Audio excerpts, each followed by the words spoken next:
Ciao, in questo video ti mostrerò come installare il browser Firefox su Samsung Galaxy A16. Quindi devi iniziare aprendo il Google Play Store, poi clicca sulla barra di ricerca e digita Firefox. Ora per favore gentilmente clicca su Cerca e poi gentilmente su Installa.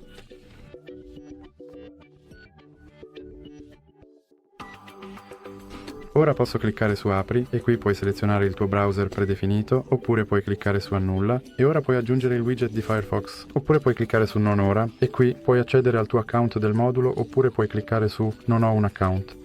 Ora puoi attivare le notifiche oppure puoi cliccare di nuovo su Non ora. Puoi vedere il mio browser Firefox è ora installato ed è pronto per essere utilizzato. Questo è tutto. Se ti è piaciuto ricorda di mettere un mi piace e iscriverti.